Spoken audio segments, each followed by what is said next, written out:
So in this video, I want to show that the relative error of xy is approximately the relative error of x plus the relative error of y. What I'm going to do is I'm going to start off with the relative error of x plus the relative error of y. Now the relative error of x is equal to the absolute value, which will be capital X, so the estimated value, take away the actual value, divided by the actual value. So this is the relative error of x, plus the relative error of y. And what I'm going to do is I'm going to add those two fractions together. So I'm going to cross multiply, and we're going to get capital X lowercase y, then take away lowercase x lowercase y. Then we're going to have lowercase x times capital Y, lowercase x times lowercase y, and divide by lowercase x lowercase y. Okay, so the next thing I'm going to do is I'm going to add 0 to the numerator. So this is a little trick that I'm going to utilize. But by adding 0, what I mean is I'm going to add x, y, so capital X, capital Y to the numerator, and subtract it. Okay, so I'm not changing the numerator at all, but what this will do is it will allow me to break the fraction apart in a way that will work for me. Because essentially what I'm going to try and do here is I'm going to show that this is equal to the relative error of xy. And in order to get that, I need to have capital X, capital Y involved. Okay.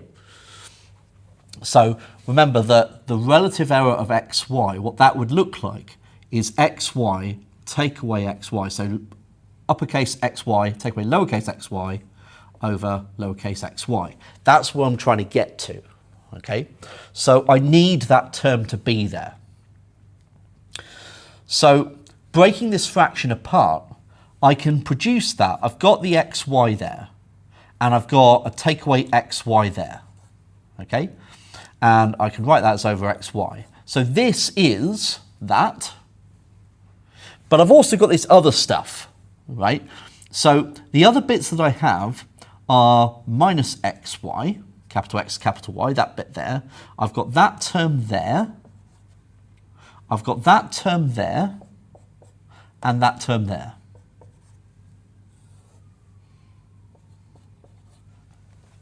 Okay. Now I think what I could do here is a little bit of factorization in the numerator. Let's leave that alone. So, what could I do here? I can factor out, so let's have, I'm going to factor out minus x, I think. Minus capital X from those two terms there, and I would have y take away y.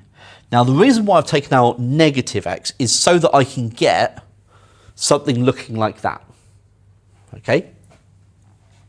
And here, if I factor out the x, so let's have plus x, then I've got y take away y like that. So I've actually got this common factor here.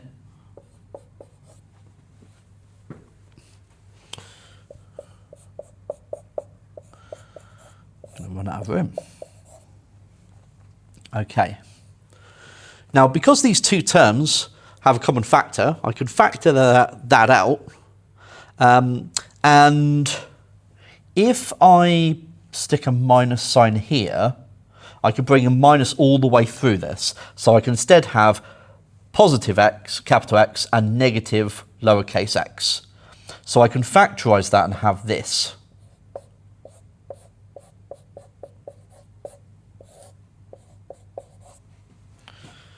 Okay? So that is that. So what have we got here? Well, we've got the relative error of xy.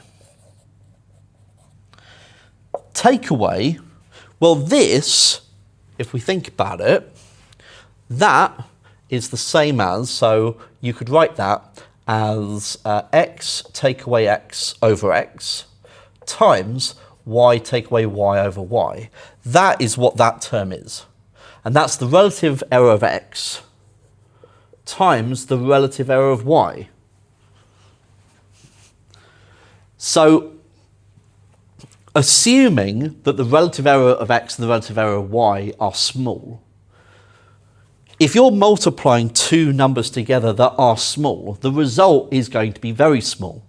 And so this term we can essentially ignore. And we can say that this will be approximately the relative error of xy. So just to kind of reiterate, what I've done there is I've said, well, the relative error of x is small. The relative error of y is small. The product of two relative errors that are small will be very small. Okay, so that's allowing me to go, okay, well, that term is going to be very small, so I can ignore that. And what I'm left with is the relative error of xy. And that shows that these two things are approximately the same.